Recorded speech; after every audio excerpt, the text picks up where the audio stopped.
साथियों, मैं जब कोरोना काल को याद करता हूं, कोरोना की वैश्विक महामारी के बीच सबसे तेजी से इकोनॉमी को बेहतर बनाने वाला कोई देश है तो वो देश भारत है।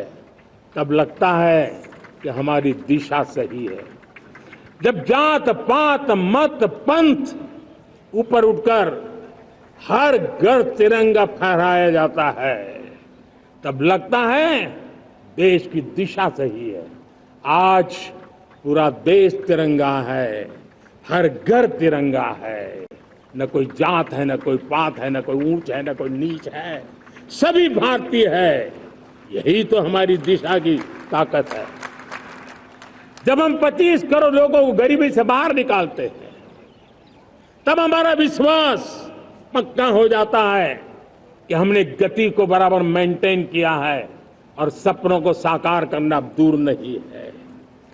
जब 100 से अधिक आकांक्षी जिले अपने अपने राज्य के अच्छे जिलों की स्पर्धा कर रहे हैं, बराबरी करने लगे हैं, तो हमें लगता है कि हमारी दिशा और गति दोनों सामर्थ्यवान है।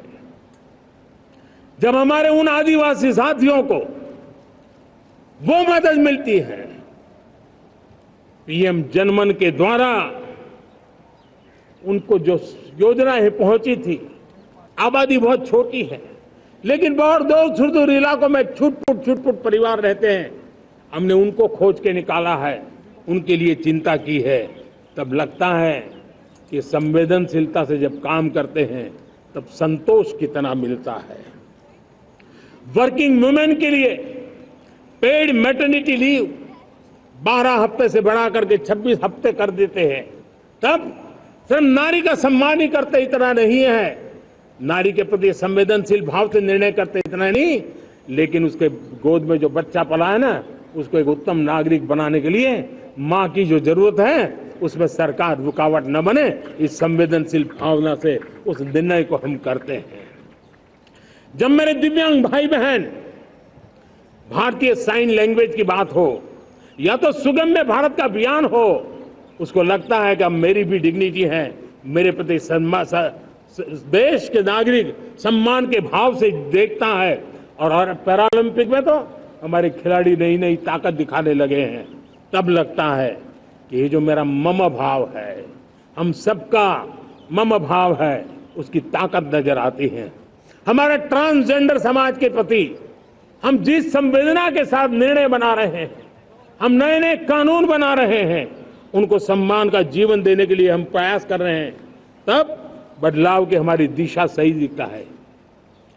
सेवा भाव से किए गए इन कामों का, जो त्रिविध मार्गों से हम चले हुए, इन कामों का एक सीधा सीधा लाभ आज उसके परिणाम के रूप में हमें नजर आ रहा है। 60 साल बाद लगातार तीसरी बार आपने हमें देश सेवा का मौका दिया है। मेरे 140 करोड़ देशवासी, आपने जो आशीर्वाद दिए हैं, उस आशीर्वाद में मेरे लिए एक ही संदेश है, जन जन की सेवा, हर परिवार की सेवा, हर क्षेत्र की सेवा और सेवा भाव से समाज की शक्ति को साथ लेकर के विकास की नई ऊंचाइयों पर पहुंचना। 2047 विकसित भारत के सपने को लेकर के चलना, उसी एक संदेश को लेकर मैं आज लाल किले की प्राचीर से हमें आशीर्वाद देने के लिए मैं कोटि कोटि देशवासियों का सर झुका करके आभार व्यक्त करता हूं। मैं उनके प्रति नतमस्तक होता हूं और मैं उनको विश्वास दिलाता हूं कि हमें नई ऊंचाइयों को नए जोश के साथ आगे बढ़ना है। हमें सिर्फ जो हो गया है वो संतोष मान करके बैठने वाले हम लोग नहीं हैं, वो हमारे संस्कार में नहीं है। हम कुछ और करने के लिए, कुछ और आगे बढ़ने के लिए और कुछ और नई ऊंचाइयों को पार करने के लिए हम आगे बढ़ना चाहते हैं। विकास को, समृद्धि को, सपनों को साकार करने को, संकल्प को लिए जीवन खपाने को हम अपना स्वभाव बनाना चाहते हैं, देशवासियों का स्वभाव बनाना चाहते हैं। मेरे प्यारे देशवासियों, आज नई शिक्षा नीति बहुत एक मात्रा में कई राज्यों ने उसको अच्छे इनिशिएटिव लिए हैं और उसके कारण आज एक 21वीं सदी के अनुरूप हमारी शिक्षा व्यवस्था को जो हम बल देना चाहते हैं और विकसित भारत के सपने के लिए जिस प्रकार से मानव समूह तैयार करना चाहते हैं, नई शिक्षा नीति बहुत बड़ी भूमिका अदा। मैं नहीं चाहता हूं कि मेरे देश के नौजवानों को अब विदेशों में पढ़ने के लिए मजबूर होना पड़े। मध्यम वर्गीय परिवार के लाखों करोड़ों रुपया बच्चों को विदेश पढ़ने के लिए भेजने में खर्च हो जाए। हम यहां ऐसी शिक्षा व्यवस्था का विकसित करना चाहते हैं कि मेरे देश के नौजवानों को विदेश जाना न पड़े, मेरे मध्यम वर्गीय परिवारों को लाखों करोड़ रुपया खर्च करना न पड़े। इतना ही नहीं, ऐसे संस्थान निर्माण हो ताकि विदेशों से लोग भारत के अंदर उनका मुंह मोड़े। अभी अभी हमने बिहार का हमारा गौरवप्रद इतिहास रहा है, नालंदा यूनिवर्सिटी का पुनर्निर्माण किया है। फिर से एक बार नालंदा यूनिवर्सिटी काम करना शुरू कर दिया है, लेकिन हमें शिक्षा के क्षेत्र में फिर से एक बार सदियों पुराने उस नालंदा स्पिरिट को जगाना होगा, उस नालंदा स्पिरिट को जीना होगा, उस नालंदा स्पिरिट को लेकर के बड़े विश्वास के साथ विश्व की ज्ञान की परंपराओं को नई चेतना देने का काम हमें करना होगा। मुझे पक्का विश्वास है कि नई शिक्षा नीति ने मातृभाषा पर बल दिया है। मैं राज्य सरकारों से कहूंगा, मैं देश की सभी संस्थानों से कहूंगा कि भाषा के कारण हमारे देश की टैलेंट को रुकावट नहीं आनी चाहिए, भाषा अवरुद्ध नहीं होनी चाहिए। मातृभाषा का सामर्थ्य हमारे देश के छोटे छोटे गरीब से गरीब मां के बेटे को भी सपने पूरा करने का ताकत देता है। और इसलिए हमने हमारी मातृभाषा में पढ़ाई, जीवन में मातृभाषा का स्थान, परिवार में मातृभाषा का स्थान, उसकी ओर हमें बल देना होगा। मेरे प्यारे देशवासियों, जिस प्रकार से आज विश्व का में बदलाव नजर आ रहा है और तब जाकर के स्किल का महत्व बहुत बढ़ गया है और हम स्किल को और नई एक ताकत देना चाहते हैं। हम इंडस्ट्री 4.0 को ध्यान में रख करके हम स्किल डेवलपमेंट चाहते हैं। हम जीवन के हर क्षेत्र में, हम एग्रीकल्चर सेक्टर में भी कैपेसिटी बिल्डिंग करने के लिए स्किल डेवलपमेंट चाहते हैं। हम तो हमारा सफाई का क्षेत्र हो, उसमें भी एक नए स्किल डेवलपमेंट की ओर बल देना चाहते हैं। और हम स्किल इंडिया प्रोग्राम को बहुत व्यापक रूप से इस बार लेकर के आए हैं। बजट में भी इसका बहुत बड़ा, इस बजट में इंटर्नशिप को भी हमने बल दिया है ताकि हमारे नौजवानों को एक एक्सपीरियंस मिले, उनकी कैपेसिटी बिल्डिंग हो और बाजार में उनका ताकत दिखाई दे। उस प्रकार से मैं स्किल युवाओं को तैयार करना चाहता हूं। और इसलिए कई बार, और दोस्तों, आज विश्व की परिस्थिति को देखते हुए मैं साफ साफ देख रहा हूं कि भारत का स्किल्ड मैन पावर जो है, हमारा स्किलफुल जो नौजवान है, वो ग्लोबल जॉब मार्केट में अपनी दमक बनाए। हम उस सपने को लेकर के आगे चल रहे हैं। साथियों, विश्व जिस तेजी से बदल रहा है, जीवन के हर क्षेत्र में साइंस और टेक्नोलॉजी का महत्व बढ़ता चला जाने वाला है। हमें साइंस को बहुत बढ़ देने की आवश्यकता है।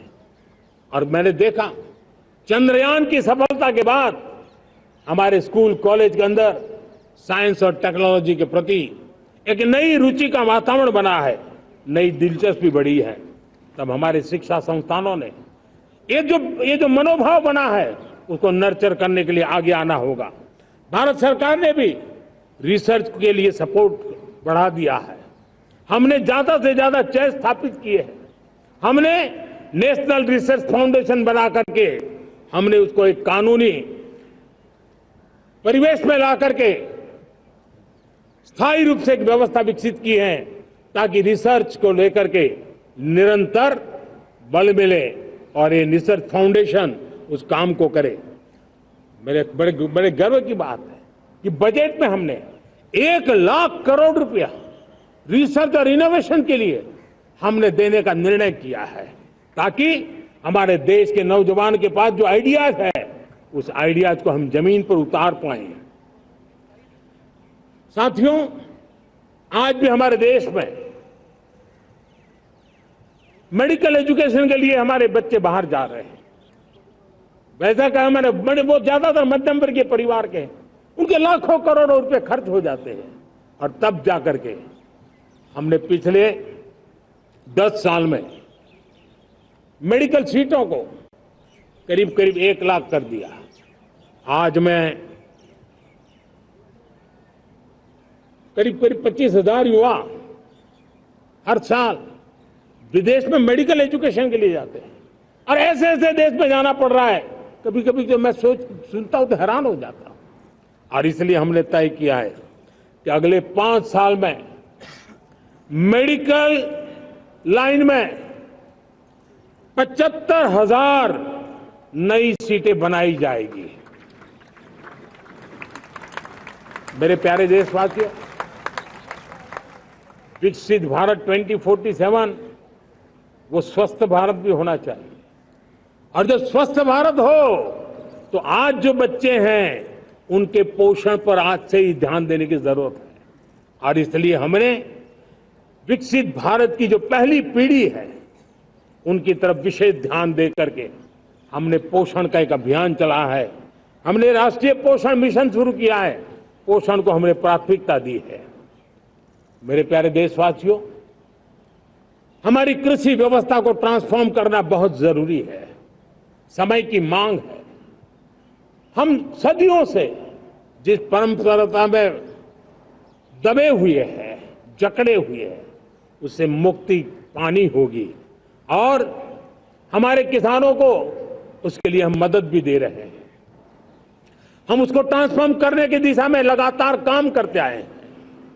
आज आसान ऋण दे रहे हैं किसानों को, टेक्नोलॉजी की मदद दे रहे हैं। किसान जो पैदावार करता है उसको वैल्यू एडिशन के लिए हम काम कर रहे हैं, उसके लिए मार्केटिंग के लिए पूरा प्रबंध करते हैं ताकि उसको एंड टू एंड हर जगह पे हैंड होल्डिंग की व्यवस्था हो, उस दिशा में हम काम कर रहे हैं। आज जब धरती माता के प्रति सारा विश्व चिंतित है, जिस प्रकार से उर्वरक के कारण हमारी धरती माता की शहद दिनों दिन बिगड़ता जा रही है, हमारी धरती माता की उत्पादकता क्षमता खत्म होती चली जा रही है, कम होती चली जा रही है। और उस समय मैं मेरे देश के लाखों किसानों का आभार व्यक्त करना चाहता हूं जिन्होंने प्राकृतिक खेती का रास्ता चुना है और हमारी धरती माता की सेवा करने का भी उन्होंने बीड़ा उठाया है। और इस बार बजट में भी हमने प्राकृतिक खेती को बल देने के लिए बहुत बड़ी योजनाओं के साथ बहुत बड़ा बजट में प्रावधान किया है। मेरे प्यारे देशवासियों, आज दुनिया की स्थिति में देखता हूं, पूरा विश्व होलिस्टिक हेल्थ केयर की तरफ मुड़ रहा है और तब उनको ऑर्गेनिक फूड ये उनकी प्रथम पसंद बनी है। आज विश्व के लिए ऑर्गेनिक फूड का अगर कोई फूड बास्केट बन सकता है तो मेरे देश का किसान बना सकता है, मेरा देश बन सकता है। और इसलिए हम आने वाले दिनों में उस सपने को लेकर के आगे चलना चाहते हैं ताकि ऑर्गेनिक फूड की जो विश्व की मांग है, उस ऑर्गेनिक फूड का बास्केट हमारा देश कैसे बने, किसानों का जीवन आसान बने, गांव में टॉप क्लास इंटरनेट कनेक्टिविटी मिले, किसानों को स्वास्थ्य सुविधाएं मिले, किसान के बच्चों को पढ़ने के लिए स्मार्ट स्कूल अवेलेबल हो, किसान के बच्चों को रोजगार उपलब्ध हो। छोटे छोटे खेती के टुकड़ों पर पूरा परिवार आज जीना बड़ा मुश्किल हो रहा है, तब उनके नौजवानों के लिए वो स्किल मिले ताकि उनके नए रोजगार मिले, नए आय के साधन बने। इसका एक कॉम्प्रिहेंसिव प्रयास हम कर रहे हैं। बीते वर्षों में वुमेन लेड डेवलपमेंट मॉडल पर हमने काम किया है। इनोवेशन हो, एम्प्लॉयमेंट हो, एंटरप्रेन्योरशिप हो, हर सेक्टर में महिलाओं के कदम बढ़ते जा रहे हैं। महिलाएं सिर्फ भागीदारी बढ़ा रही है ऐसा नहीं, महिलाएं नेतृत्व दे रही है। आज अनेक क्षेत्रों में, आज हमारे रक्षा क्षेत्र में देखिए, हमारा एयरफोर्स हो, हमारी आर्मी हो, हमारी नेवी हो, हमारा स्पेस सेक्टर हो, आज हमारी महिलाओं का हम दमखम देख रहे हैं देश के लिए। लेकिन दूसरी तरफ कुछ चिंता की बातें भी आती हैं और मैं आज लाल किले से फिर बार एक अपनी पीड़ा व्यक्त करना चाहता हूं। एक समाज के नाते हमें गंभीरता से सोचना होगा कि हमारी माताओं, बहनों, बेटियों के प्रति जो अत्याचार हो रहे हैं, उसके प्रति देश का आक्रोश है, जन सामान्य का आक्रोश है। इस आक्रोश को मैं महसूस कर रहा हूं। इसको देश को, समाज को, हमारी राज्य सरकारों को गंभीरता से लेना होगा। महिलाओं के विरुद्ध अपराधों की जल्द से जल्द जांच हो, राक्षसी कृत्य करने वालों को जल्द से जल्द कड़ी सजा हो, वो समाज में विश्वास पैदा करने के लिए जरूरी है। मैं ये भी बताना चाहूंगा कि जब बलात्कार की या महिलाओं पर अत्याचार की घटनाएं घटती हैं तो उसकी बहुत चर्चा होती है, बहुत प्रचार होता है, मीडिया में छाया रहता है। लेकिन जब ऐसे राक्षसी मनोवृत्ति व्यक्ति को सजा होती है तो वो खबरों में कहीं नजर नहीं आती, एक कोने में कहीं पड़ा रहता है।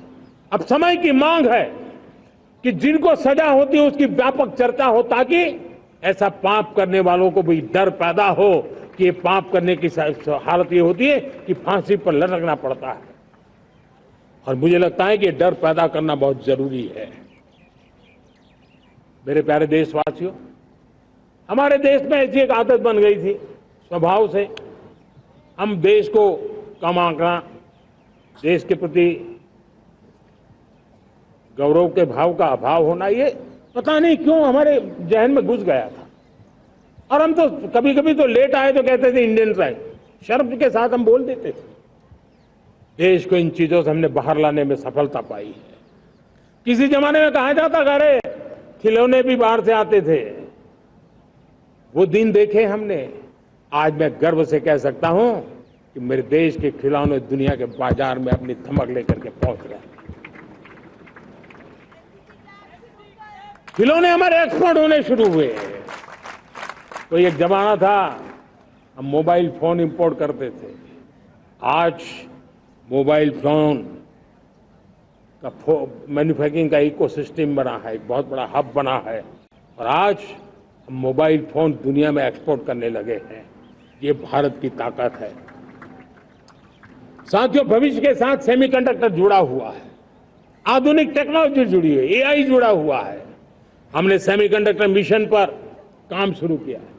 हर उपकरण में मेड इन इंडिया चिप क्यों न हो, क्यों ये सपना मेरे देश का नौजवान देखे। टैलेंट यहाँ है, सारे इस प्रकार के रिसर्च काम हिंदुस्तान में होते हैं, तो अब प्रोडक्शन भी हिंदुस्तान में होगा, सेमीकंडक्टर का काम भी हिंदुस्तान में होगा। और हम एंड टू एंड सॉल्यूशन दुनिया को देने की ताकत रखते हैं और हम उसको का। साथियों, एक जमाना हमने देखा है 2G के लिए हम कैसा संघर्ष करते थे। आज हर उपकरण में हम देख रहे हैं, हम तेजी से आगे बढ़े। और 5G जिस तेजी से पूरे देश में रोल आउट हुआ, हिंदुस्तान के करीब करीब सभी क्षेत्रों में 5G पहुंच गया। वो विश्व में तेज गति से 5G पहुंचाने में हम आगे रहे। और देश साथियों, मैंने कहा हम रुकने वाले नहीं है। 5G पे रुक जाना हमें मंजूर नहीं है। हम 6G पर अभी से मिशन मोड में काम कर रहे हैं और विश्व में हम उसमें भी अपनी धमक जमाएंगे, ये मैं विश्वास से कहता हूं। मेरे प्यारे साथियों, डिफेंस सेक्टर हमारी आदत हो गई थी। डिफेंस बजट कितना ही क्यों न हो, लेकिन कभी को सोचता नहीं था कि डिफेंस बजट बढ़ा तो जाता कहां है। डिफेंस बजट विदेशों से खरीदी में चला जाता था। अब हम चाहते हैं हम आत्मनिर्भर बने, और मैं हमारी डिफेंस फोर्सेस का हृदय से धन्यवाद करता हूं। उन्होंने हजारों ऐसी चीजें लिस्ट कर दी है। उन्होंने तय किया है कि हम विदेश से नहीं लाएंगे।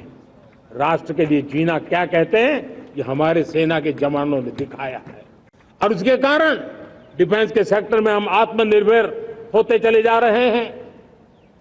आज डिफेंस मैन्युफैक्चरिंग में भारत की पहचान बनी है, और मैं आज खुशी से कह सकता हूं कि जो देश कभी डिफेंस की हर छोटी मोटी चीज बाहर से लाता था, आज धीरे धीरे दुनिया के कई देशों में हम जो डिफेंस के इक्विपमेंट मैन्युफैक्चर कर रहे हैं वो हम एक्सपोर्ट करने लगे हैं। दुनिया में डिफेंस हब, मैन्युफैक्चरिंग हब के रूप में हम धीरे धीरे उभर रहे हैं। हम मैन्युफैक्चरिंग क्षेत्र को बढ़ावा देना चाहते हैं क्योंकि रोजगार के लिए सर्वाधिक आवश्यक है। आज पीएलआई स्कीम को बहुत बड़ी सफलता मिली है। एफडीआई रिफॉर्म्स, उसने भी हमें बहुत बड़ी ताकत दी है। एमएसएमईज को बहुत बड़ा बल मिला है, नई व्यवस्थाएं विकसित हुई है, और उसके कारण हमारा मैन्युफैक्चरिंग सेक्टर, हम दुनिया का एक मैन्युफैक्चरिंग हब बने। जिस देश के पास इतनी नौजवान शक्ति हो, जिस देश के अंदर ये सामर्थ्य हो, हम मैन्युफैक्चरिंग की दुनिया में भी इंडस्ट्री 4.0 में हम बहुत बड़ी ताकत के साथ आगे जाना चाहते हैं। और इसके लिए आवश्यक स्किल डेवलपमेंट, उस पर भी हमने बल दिया है, और स्किल डेवलपमेंट में भी हमने नए मॉडल तय किए हैं। हमने जन भागीदारी को जोड़ा है ताकि तुरंत रिक्वायरमेंट के अनुसार स्किल डेवलपमेंट हम कर सके। और मुझे विश्वास है, मैं लाल किले की प्राचीर से कह रहा हूं, वो दिन दूर नहीं होगा जो भारत इंडस्ट्रियल मैन्युफैक्चरिंग का हब होगा, दुनिया उसकी तरफ देखती होगी। आज विश्व की बहुत बड़ी कंपनियां भारत में निवेश करना चाहती हैं। ये चुनाव के बाद मैंने देखा, मेरे तीसरे कार्यकाल में जितने लोग मुझसे मिलने के लिए मांग कर रहे हैं वो ज्यादातर निवेशक लोग हैं, विश्व भर के निवेशक हैं। वो आना चाहते हैं, भारत में निवेश करना चाहते हैं। ये एक बहुत बड़ा गोल्डन अपॉर्चुनिटी है। मैं राज्य सरकारों से आग्रह करता हूं कि आप निवेशकों को आकर्षित करने के लिए स्पष्ट नीति निर्धारित कीजिए, गुड गवर्नेंस का आश्वासन दीजिए, लॉ एंड ऑर्डर सिचुएशन के लिए उनको भरोसा दीजिए। हर राज्य एक तंदुरुस्त स्पर्धा में आगे आए।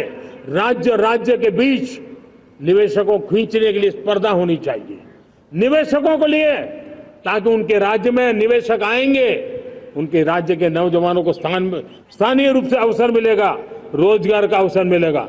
नीतियों में परिवर्तन लाना चाहिए तो ग्लोबल रिक्वायरमेंट के अनुसार नीतियों को राज्यों ने परिवर्तित करना चाहिए। लैंड की आवश्यकता है तो राज्यों ने लैंड बैंक बनानी चाहिए। गुड गवर्नेंस सिंगल पॉइंट पर काम करने के लिए राज्य जितने प्रोएक्टिव होंगे, जितने ज्यादा प्रयास करेंगे, जो निवेशक आ रहे हैं वो कभी भी वापस नहीं जाएंगे। सिर्फ भारत सरकार से काम ये होता नहीं है, राज्य सरकारों की बहुत बड़ी आवश्यकता होती है, क्योंकि जो भी प्रोजेक्ट लगने वाला है उस राज्य में लगने वाला है, उसको हर राज्य के साथ रोजमर्रा का काम पड़ता है। और इसलिए मैं राज्यों से आग्रह करूंगा कि जब विश्व पूरा भारत की तरफ आकर्षित हो रहा है, विश्व पूरा भारत में निवेश करने के लिए प्रतिबद्ध हो रहा है, तब ये हमारा दायित्व बनता है कि हमारी पुरानी आदतें छोड़ करके स्पष्ट नीति के साथ हम आगे आए। देखिए, आपको परिणाम अपने राज्य में दिखाई देगा और आपका राज्य भी चमक उठेगा, ये मैं आपको विश्वास देता हूं। साथियों, भारत अपनी बेस्ट क्वालिटी के लिए पहचानी जाए, ये बहुत जरूरी है। अब विश्व के लिए हमें डिजाइन ऑफ इंडिया का क्षेत्र, डिजाइन इन इंडिया, इस पर हमने बल देना है। हमें कोशिश करनी है अब इंडियन स्टैंडर्ड इंटरनेशनल स्टैंडर्ड बनने चाहिए। इंडियन स्टैंडर्ड इंटरनेशनल स्टैंडर्ड बनेंगे तब हमारी हर चीज को सहजता से मोहर लग जाएगी, और ये हमारे प्रोडक्शन की क्वालिटी पर निर्भर करेगा, हमारी सेवा की क्वालिटी पर निर्भर करेगा, हमारे अप्रोच की क्वालिटी पर निर्भर करेगा। और इसलिए हमें क्वालिटी पर बल देकर के आगे बढ़ना है। हमारे पास टैलेंट है।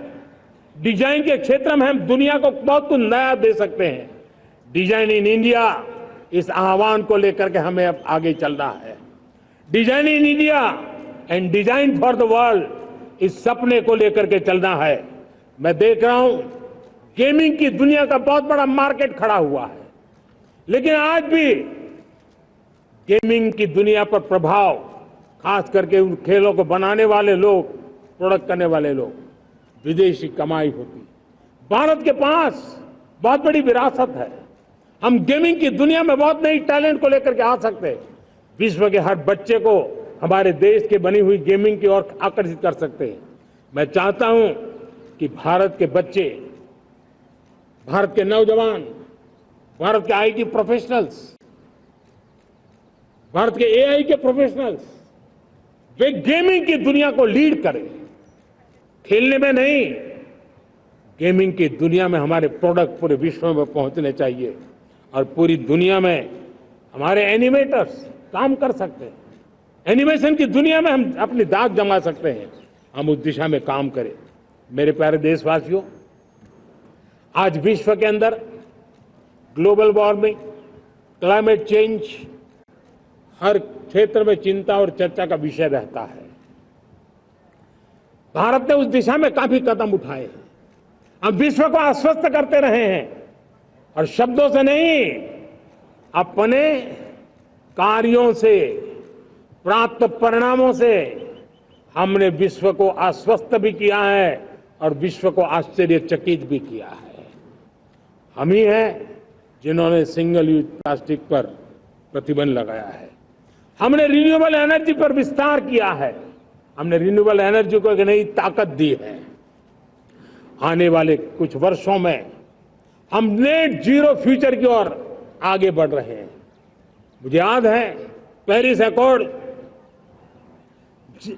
में जिन देशों ने अपने लक्ष्य निर्धारित किए थे, आज मैं लाल किले की प्राचीर से मेरे देशवासियों की ताकत दुनिया को बताना चाहता हूं। G20 देश के समूह जो नहीं कर पाए, वो मेरे देश के नागरिकों ने करके दिखाया है। मेरे देशवासियों ने करके दिखाया है। हिंदुस्तान ने करके दिखाया है। पेरिस अकॉर्ड के अंदर जो टारगेट हमने तय किए थे, उन टारगेट को समय से पहले पूरा करने वाला G20 देशों के समूह में अगर कोई है तो एकमात्र मेरा हिंदुस्तान है, एकमात्र मेरा भारत है। और इसलिए गर्व होता है साथियों। रिन्यूएबल एनर्जी के टारगेट हमने पूरे, हम 2030 तक रिन्यूएबल एनर्जी को 500 गीगावाट तक ले जाने के लिए मकसद से काम किया। आप कल्पना कर सकते हैं कि कितना बड़ा लक्ष्य है। दुनिया के लोग सिर्फ 500 गीगावाट शब्द सुनते हैं ना, तो मेरी तरफ ऐसे ऐसे देखते हैं। लेकिन आज मैं विश्वास से कह रहा हूं देशवासियों को कि इस लक्ष्य को भी हम पूरा करके रहेंगे। और ये मानव जाति की भी सेवा करेगा, हमारे भविष्य की भी सेवा करेगा, हमारे बच्चों के उज्जवल भविष्य की गारंटी बनेगा। हमने 2030 तक हमारी रेलवे को नेट जीरो एमिशन का लक्ष्य लेकर के हम चल रहे हैं। साथियों, पीएम सूर्य घर मुफ्त बिजली योजना उसको एक नई ताकत देने वाली है और ये बदलाव का फल मेरे देश के सामान्य परिवार को मिला, विशेष करके मेरे मध्यम वर्ग को मिलेगा जब उसका बिजली का बिल मुफ्त हो जाएगा। इलेक्ट्रिक व्हीकल, उसकी मांग बढ़ती जा रही है। जब पीएम सूर्य घर योजना से वो बिजली उत्पादन करता है सूर्य से, तो उसका व्हीकल का प्रवास का खर्चा भी वो कम कर सकता है। साथियों, हम ग्रीन हाइड्रोजन मिशन लेकर के एक ग्लोबल हब बनना चाहते हैं। बहुत तेजी से नीतियां बनाई गई है, बहुत तेजी से उसका इम्प्लीमेंटेशन का काम हो रहा है और भारत ग्रीन हाइड्रोजन, एक न्यू एनर्जी की दिशा में हम जाना चाहते हैं। और ये सारे जो प्रयास चल रहे हैं, क्लाइमेट की चिंता तो है ही है, ग्लोबल वार्मिंग की चिंता है, लेकिन इसके अंदर ग्रीन जॉब्स की बहुत बड़ी संभावना है। और इसलिए आने वाले कालखंड में ग्रीन जॉब्स का महत्व बढ़ता है, तो उसको सबसे पहले कैप्चर करने के लिए, मेरे देश के नौजवानों को अवसर देने के लिए और ग्रीन जॉब्स के लिए एक बहुत बड़ा क्षेत्र को बढ़ावा दे रहे हैं। मेरे प्यारे देशवासियों, आज हमारे साथ इस तिरंगे झंडे के नीचे वो नौजवान बैठे हैं जिन्होंने ओलंपिक की दुनिया में भारत का परचम लहराया। मैं मेरे देश के सभी एथलीट्स को, मेरे देश के सभी खिलाड़ियों को 140 करोड़ देशवासियों की तरफ से बधाई देता हूं और हम नए सपने, नए संकल्प, अत्यंतिक पुरुषार्थ के साथ नए लक्ष्यों को हासिल करने के लिए आगे बढ़ेंगे, ऐसा मैं विश्वास के साथ उनको शुभकामनाएं भी देता हूं। आने वाले कुछ दिनों में भारत के एक बहुत बड़ा दस्ता पैरालंपिक के लिए पेरिस जाने के लिए रवाना होगा। मैं मेरे सभी पैरालंपिक खिलाड़ियों को भी हृदय से बहुत बहुत शुभकामनाएं देता हूं। साथियों, भारत ने G20 को ऑर्गेनाइज किया, हिंदुस्तान के अनेक शहरों में ऑर्गेनाइज किया, 200 से ज्यादा इवेंट किए। पूरे विश्व में G20 का इतना बड़ा व्याप, इतना बड़ा कार्यक्रम कभी नहीं हुआ, इस बार हुआ। इसने एक बात सिद्ध कर दी है कि भारत में बड़े से बड़े काम, कार्यक्रम ऑर्गेनाइज करने की ताकत है।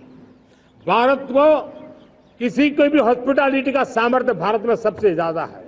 अगर ये सिद्ध हो चुका है तो साथियों, हिंदुस्तान का सपना है कि 2036 में जो ओलंपिक होगा वो मेरे हिंदुस्तान की धरती पर हो।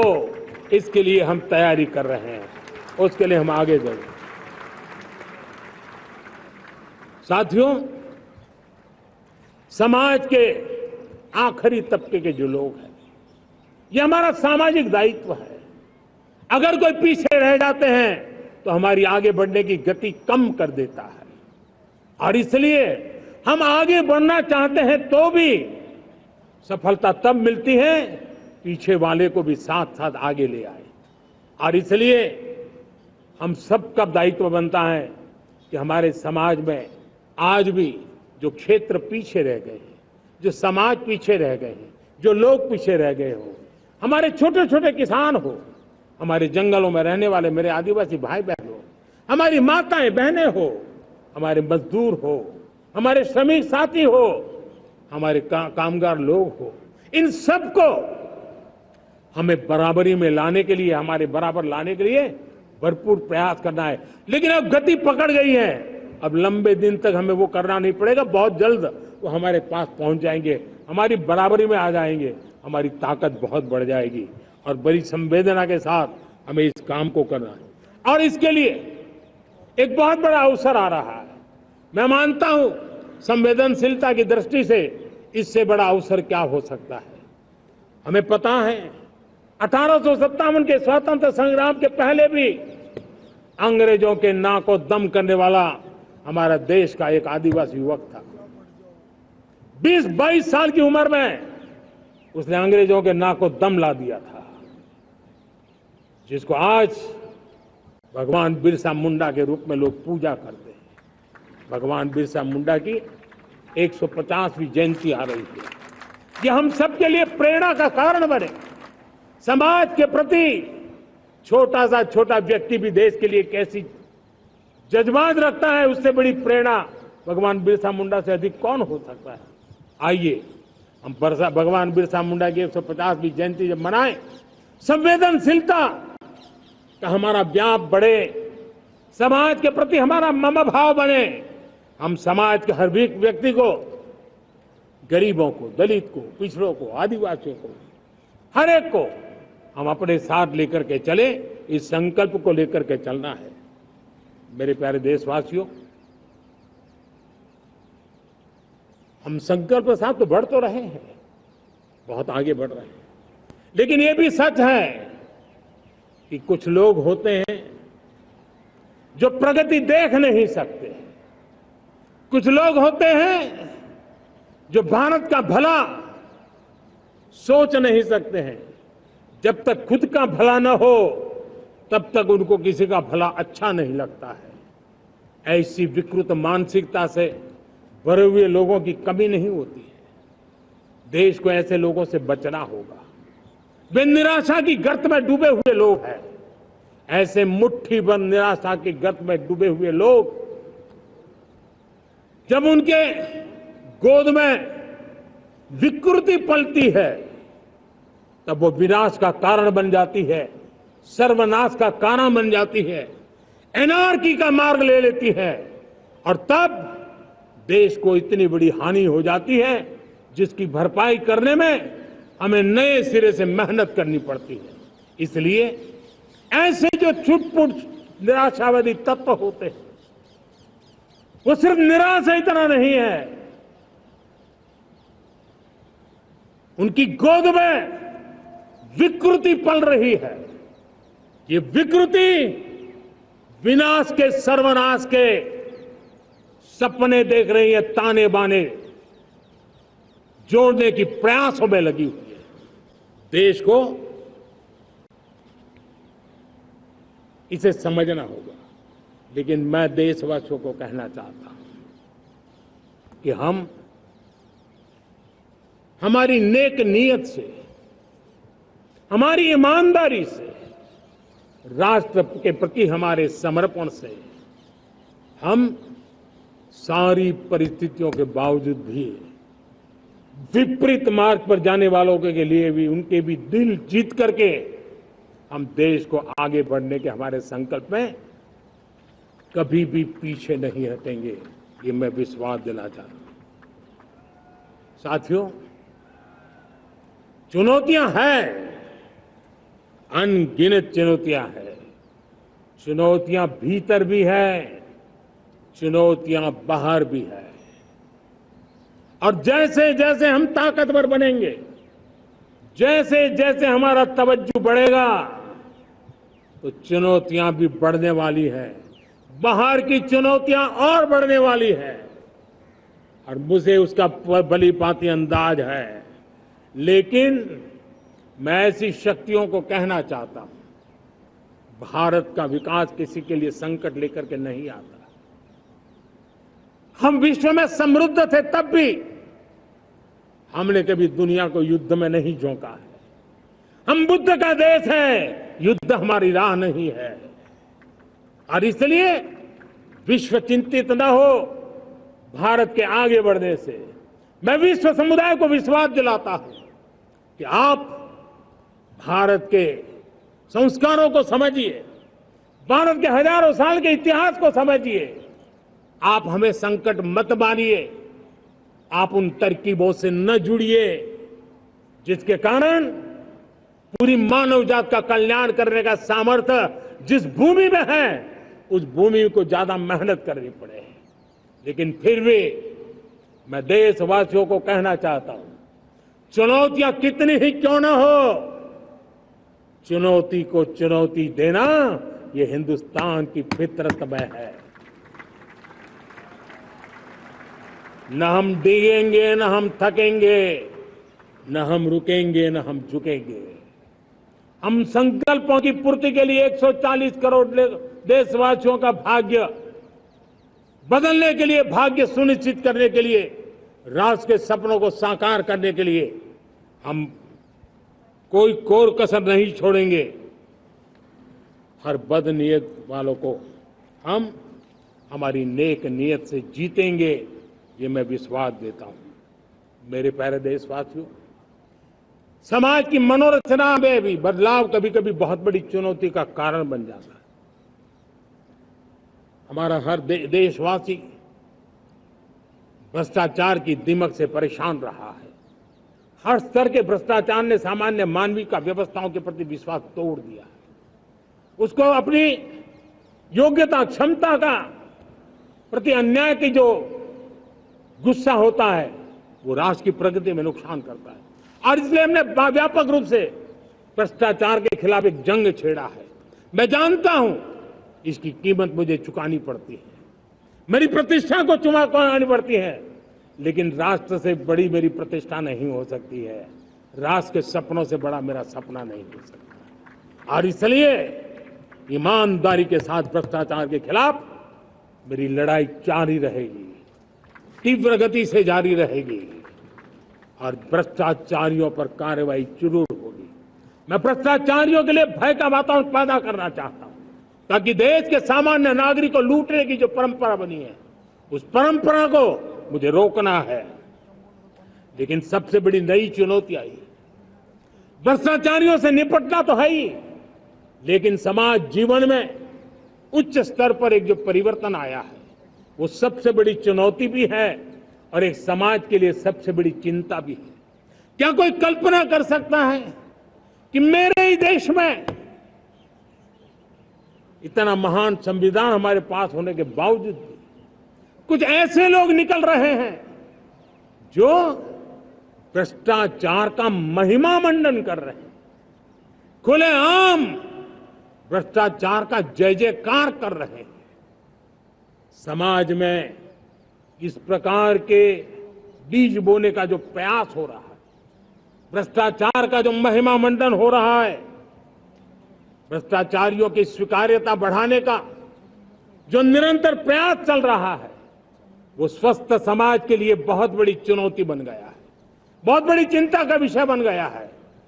भ्रष्टाचारियों के प्रति समाज में दूरी बनाए रखने से ही किसी भी भ्रष्टाचारी को उस रास्ते पर जाने से डर लगेगा। अगर उसका महिमा मंडन होगा तो जो आज भ्रष्टाचार नहीं करता है उसको भी लगता है कि तो समाज में प्रतिष्ठा का रंग बन जाता है, उस रास्ते में जाने में बुरा नहीं है। मेरे प्यारे देशवासियों, बांग्लादेश में जो कुछ भी हुआ है उसको लेकर पड़ोसी देश के नाते चिंता होना, मैं इसको समझ सकता हूं। मैं आशा करता हूं कि वहां पर हालात जल्द ही सामान्य होंगे, खास करके 140 करोड़ देशवासियों की चिंता कि वहां हिंदू, वहां के अल्पसंख्यक, उस समुदाय की सुरक्षा सुनिश्चित हो। भारत हमेशा चाहता है कि हमारे पड़ोसी देश सुख और शांति के मार्ग पर चले। शांति के प्रति हमारा कमिटमेंट है, हमारे संस्कार है। हम आने वाले दिनों में बांग्लादेश की विकास यात्रा में हमेशा हमारा शुभचिंतन ही रहेगा, क्योंकि हम मानव जाति की भलाई सोचने वाले लोग हैं। मेरे प्यारे देशवासियों, हमारे संविधान को 75 वर्ष हो रहे हैं। भारत के संविधान के 75 वर्ष की यात्रा देश को एक बनाना, देश को श्रेष्ठ बनाने में बहुत बड़ी भूमिका रही है। भारत के लोकतंत्र को मजबूती देने में हमारे देश के संविधान की बहुत बड़ी भूमिका रही। हमारे देश के दलित, पीड़ित, शोषित, वंचित को सुरक्षा देने का बहुत बड़ा काम हमारे संविधान ने किया है। अब जब संविधान के 75 वर्ष हम मनाने जा रहे हैं, तब हम देशवासियों ने संविधान में निर्दिष्ट कर्तव्य के भाव पर बल देना बहुत जरूरी है। और जब मैं कर्तव्य की बात करता हूं, तब मैं सिर्फ नागरिकों पर बोझ बनाना नहीं चाहता। कर्तव्य केंद्र सरकार के भी है, कर्तव्य केंद्र सरकार के हर मुलाजिम के भी है, कर्तव्य राज्य सरकारों के भी है, राज्य सरकार के हर मुलाजिम के हैं, कर्तव्य हर स्थानीय स्वराज संस्था के हैं, चाहे पंचायत हो, नगर पालिका हो, महानगर पालिका हो, तहसील हो, जिला हो, हर किसी के कर्तव्य है। लेकिन साथ साथ 140 करोड़ देशवासियों की कर्तव्य है। अगर हम सब मिल करके अपने कर्तव्यों का निर्वाह करेंगे तो हम अपने आप औरों के अधिकारों की रक्षा करने के लिए निमित्त बनेंगे। और जब कर्तव्य का पालन होता है तब अधिकारों की रक्षा निहित होती है, उसके लिए कोई अलग से प्रयास करने की जरूरत नहीं पड़ जाती है। मैं चाहता हूं कि हमारे इस भाव को लेकर हम चलेंगे, हमारा लोकतंत्र भी मजबूत होगा, हमारा सामर्थ्य और बढ़ेगा और हम एक नई शक्ति के साथ आगे बढ़ेंगे। मेरे प्यारे देशवासियों, हमारे देश में सुप्रीम कोर्ट ने बार बार यूनिफॉर्म सिविल कोड को लेकर जो चर्चा की है, अनेक बार आदेश दिए हैं, क्योंकि देश का एक बहुत बड़ा वर्ग मानता है और उसमें सच्चाई भी है कि जिस सिविल कोड को हम लेकर के जी रहे हैं वो सिविल कोड सचमुच में तो एक प्रकार का कम्युनल सिविल कोड है, भेदभाव करने वाला सिविल कोड है। ऐसे सिविल कोड से जब संविधान के 75 वर्ष मना रहे हैं और संविधान की भावना भी जो हमें कहती है करने के लिए, देश की सुप्रीम कोर्ट भी हमें कहती है करने के लिए, और तब जो संविधान निर्माताओं का सपना था उस सपने को पूरा करना हम सबका दायित्व है। और मैं मानता हूं इस गंभीर विषय पर देश में चर्चा हो, व्यापक चर्चा हो, हर कोई अपने विचारों को लेकर के आए और उन कानूनों को, जो कानून धर्म के आधार पर देश को बांटते, जो ऊंच नीच का कारण बन जाते हैं, ऐसे कानूनों को आधुनिक समाज में कोई स्थान नहीं हो सकता है। और इसलिए मैं तो कहूंगा अब समय की मांग है कि देश में एक सेकुलर सिविल कोड हो। हमने कम्युनल सिविल कोड में 75 साल बिताए हैं, अब हमें सेक्युलर सिविल कोड की तरफ जाना होगा और तब जाकर के देश में धर्म के आधार पर जो भेदभाव हो रहे हैं, सामान्य नागरिक को जो दूरी महसूस होती है, उससे हमें मुक्ति मिलेगी। मेरे प्यारे देशवासियों, जब मैं देश में एक चिंता हमेशा कहता हूं, परिवारवाद, जातिवाद भारत के लोकतंत्र को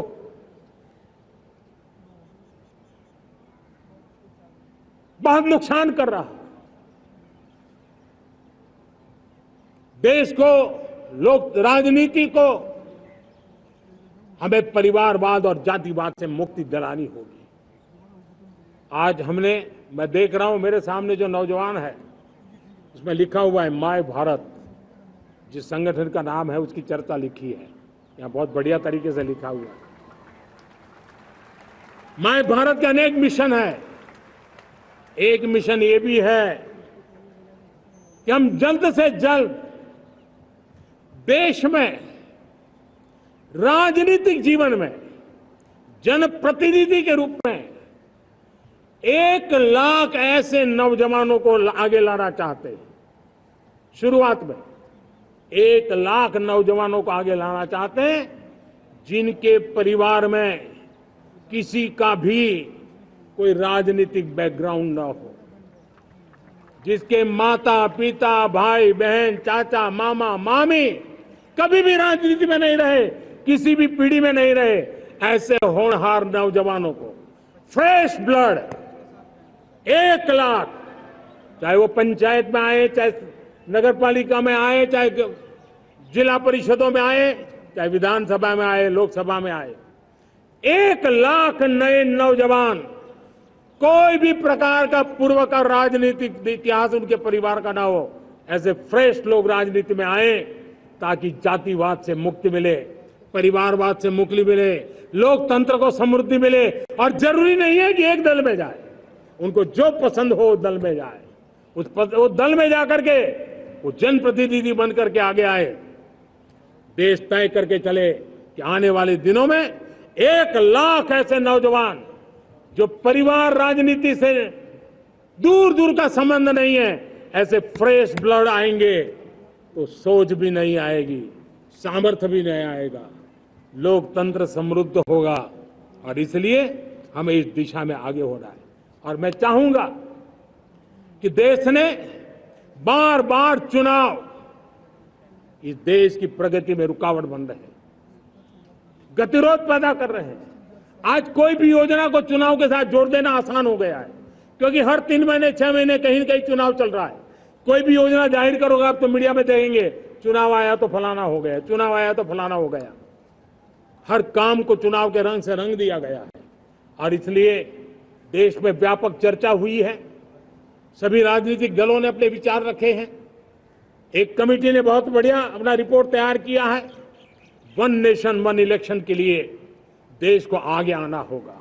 मैं लाल किले से तिरंगे की साक्षी में देश के राजनीतिक दलों से आग्रह करता हूं, देश के संविधान को समझने वाले लोगों से आग्रह करता हूं कि भारत की प्रगति के लिए, भारत के संसाधनों का सर्वाधिक उपयोग जन सामान्य के लिए हो, उसके लिए 1 नेशन 1 इलेक्शन के सपने को साकार करने के लिए हमें आगे आना चाहिए। मेरे प्यारे देशवासियों, भारत का स्वर्णिम कालखंड है। 2047 विकसित भारत, ये हमारी प्रतीक्षा कर रहा है। बाधाएं, रुकावटें, चुनौतियां, उसको परास्त करके एक दृढ़ संकल्प के साथ ये देश चलने के लिए प्रतिबद्ध है। और साथियों, मैं साफ देख रहा हूं, मेरे विचारों में कोई झिझक नहीं है, मेरे सपनों के सामने कोई पर्दा नहीं है। मैं साफ साफ देख सकता हूं कि यह देश 140 करोड़ देशवासियों के परिश्रम से, हमारे पूर्वजों का खून हमारी रगों में है। अगर वो 40 करोड़ लोग आजादी के सपनों को पूर्ण कर सकते हैं तो 140 करोड़ देशवासी समृद्ध भारत के सपने को साकार कर सकते हैं। 140 करोड़ देशवासी विकसित भारत के सपने को साकार कर सकते हैं। और मैंने पहले भी कहा था कि मेरे तीसरे टर्म में देश तीसरी इकोनॉमी तो बनेगा ही, लेकिन मैं 3 गुना काम करूंगा, 3 गुना तेज गति से काम करूंगा, 3 गुना व्यापकता से काम करूंगा, ताकि देश के लिए जो सपने हैं वो बहुत निकट में पूरे हो। मेरा हर पल देश के लिए है, मेरा हर क्षण देश के लिए है, मेरा कण कण सिर्फ और सिर्फ मां भारती के लिए है।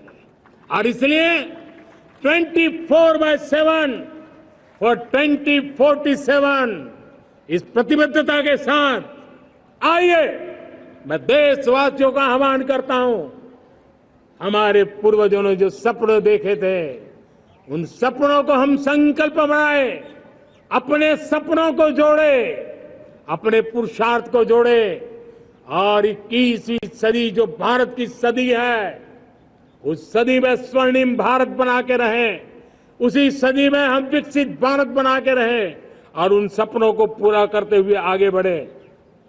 और स्वतंत्र भारत 75 साल की यात्रा के बाद एक नए मुकाम पर बढ़ रहा है, तब हम कोई कोर कसर न छोड़े। और मैं आपको विश्वास दिलाता हूं, आपने मुझे जो दायित्व दिया है, मैं कोई कोर कसर नहीं छोड़ूंगा। मैं मेहनत में कभी पीछे नहीं रहूंगा, मैं साहस में कभी कतराता नहीं हूं, मैं चुनौतियों से कभी टकराते से डरता नहीं हूं। क्यों?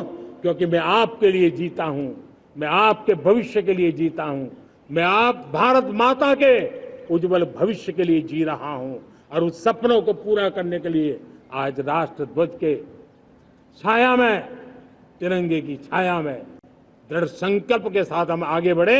इसी के साथ मेरे साथ बोलिए, भारत माता की, भारत माता की, भारत माता की, वंदे वंदे वंदे वंदे। जय हिंद, जय हिंद, जय हिंद।